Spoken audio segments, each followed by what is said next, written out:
All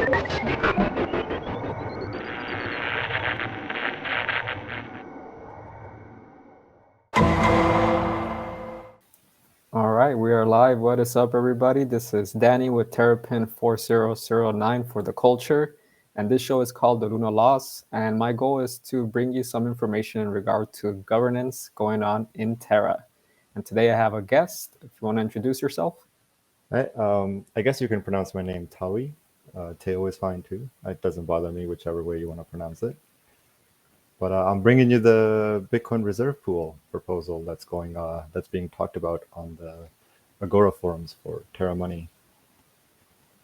Perfect. And just before we get started into that summary, I did want to make sure that we do give your Twitter space a highlight, because you do that with Rebel DeFi on Saturdays at 6 p.m. UTC. This was the one that just passed on March 27th. So if any listeners here are interested in learning more about the governance going on in the Galactic Punks, the Galactic DAO, also join them here. Right. We talk about other stuff too. Like we usually started off with Galactic DAO, the governance parts of that, and then we'll switch it up into like the greater Terra ecosystem. Actually, on the last one on the 26th, we were actually talking about this proposal too a little bit. Yep, that's perfect. So definitely follow Tawi. It's twitter.com at Tawi33, right? Correct. Perfect. All right, so intros are good.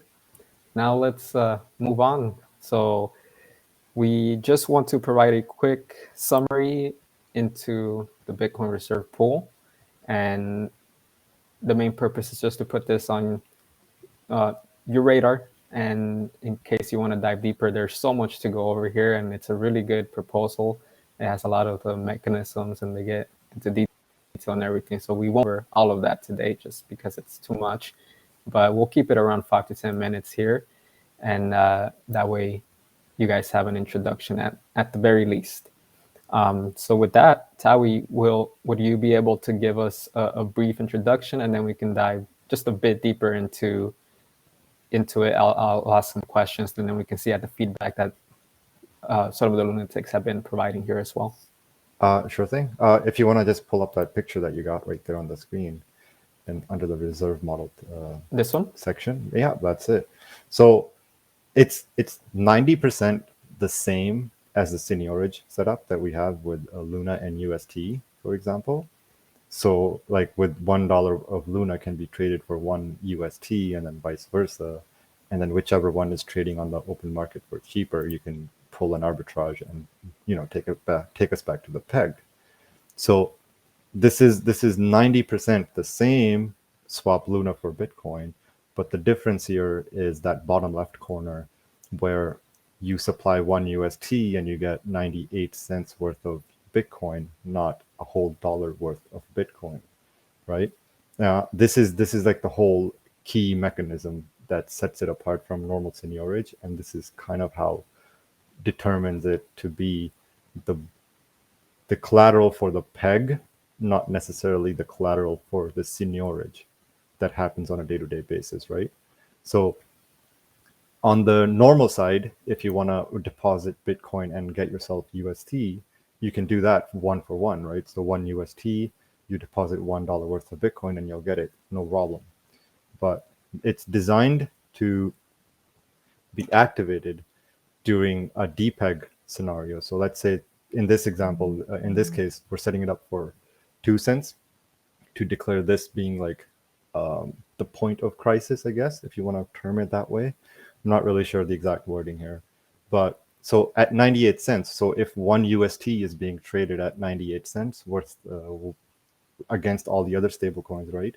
So then you can say, all right, UST has depegged from $1. Now this reserve pool kicks in and people can now buy UST at 98 cents, bring it to this reserve pool and withdraw 98 cents worth of Bitcoin, right? So it's not to compete with Luna on a day-to-day basis. So that's one of the key points. It's not reinventing the wheel. It's basically the same thing we've been doing. We've just added a variable to make it for this specific purpose. Are you tracking so far? Yeah, and so what I like is that this is the important component, I guess, from my end, is that Mm-hmm. this has to be attractive for traders, right, in order for them to stabilize the UST in a DPEG scenario, right? So that's one of the reasons why there's a difference here. That Exactly. when Right. UST is at 0.98, traders are going, or retail is going to be like, oh, okay, well, this is good for me. This is an investment for me that would be profitable in the future once UST goes back to the peg of $1. I wouldn't call them retailers. These are 90% of the time. This happens with arbitrage bots. Ah, Really. okay, okay. That makes sense. I was just focusing on what they named it here, but yeah, I would assume bots for Right. sure. Right. So, yeah. So in the scenario of one UST trading at $1, right, it doesn't make sense for you to be conducting this arbitrage because you're going to experience a 2% loss for every dollar you cycle through it, right? Mm-hmm. And then your break even point is if UST is trading at 98 cents, and then below that, so like at 97 cents, if UST is the price of 97 cents, then you will make 1 cent of profit.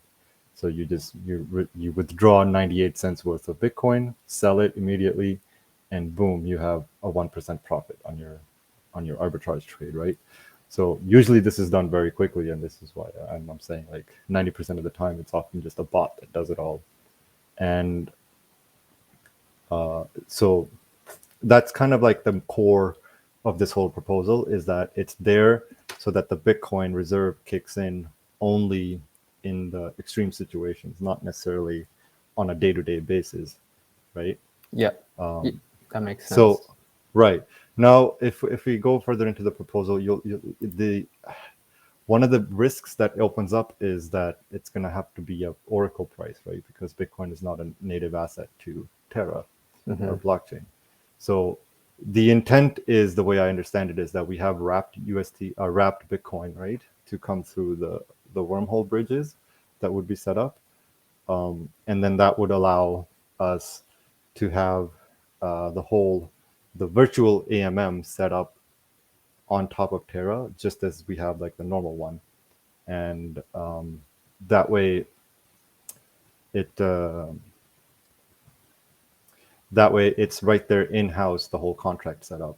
But we now are exposed to a couple of risks that are hard to manage, which would be your Oracle prices and then the wrapping mechanisms. So with Oracle prices, it'd be like delay in Oracle fees or in Oracle feed, and then a misfeed from an Oracle, right? A bad price comes in and people are able to arbitrage at unfair prices. And then with the wrapping mechanism, the wrapping point is a centralized point of Bitcoin. And then secondly, the wrapped pair can trade at a different price than the native asset, right? So the native Bitcoin trade can trade at a little bit of a different price than wrapped Bitcoin. And then that kind of allows for arbitrage efficiency as well. So that could potentially make it beneficial for somebody to, in fact, buy one UST at $1, take it out for 98 cents worth of wrapped Bitcoin, but then trade it for normal Bitcoin at another 2% profit to make them break even again. But that would deplete our reserve for without a DPEG scenario, if that makes sense. Yeah. So first, I guess where is so the Oracle is going to be coming from where? I know you mentioned the wormhole being one of the bridges. So that I guess that's one thing that I would just want to kind of get a better understanding of. And then yeah, I think that's an interesting point that you make, that that people can buy Bitcoin at a discount and then arbit to go somewhere else to actually make a profit on it. But you did say that the BTC would only come into play when there's a DPEG scenario. So, but still, are traders able to trade with the LFG BTC reserve anytime that they want?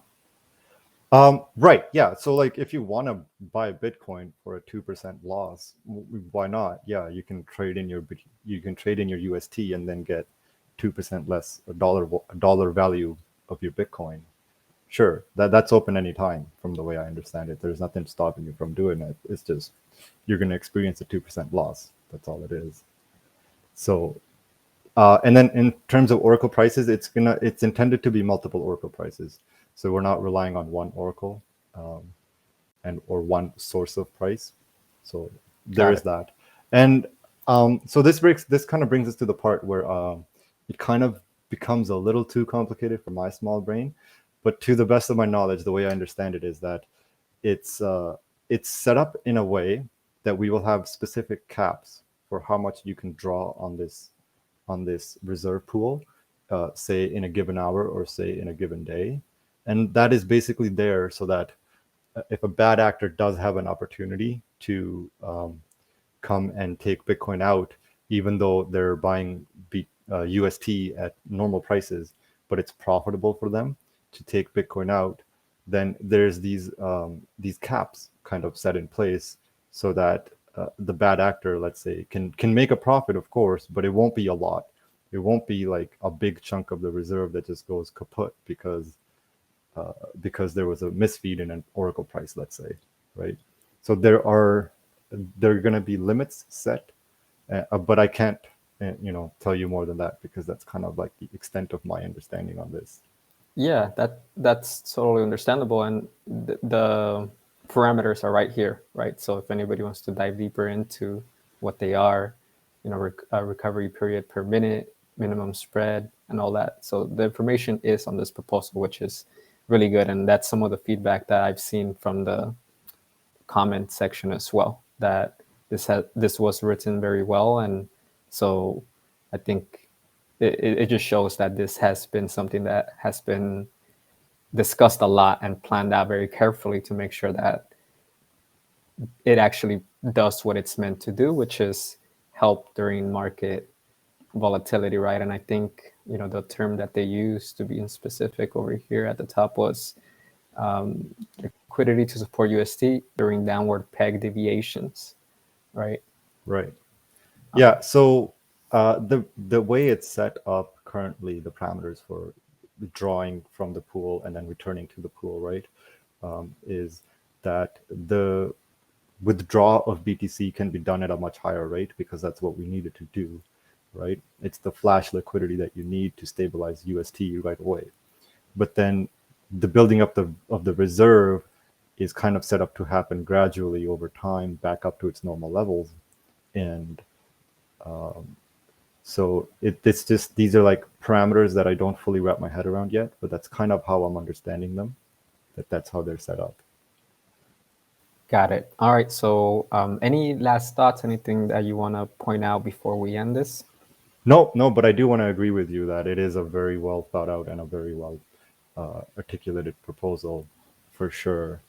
And they go down at the very bottom. You'll see that they actually have a response up recently. It's like the second last comment as of now. So Jump proposed the Jump people, they came back and they wrote up a whole response to all these comments in one go. It's something I got to dive into again, but they've been good in terms of like articulating their point across, and I like this proposal actually.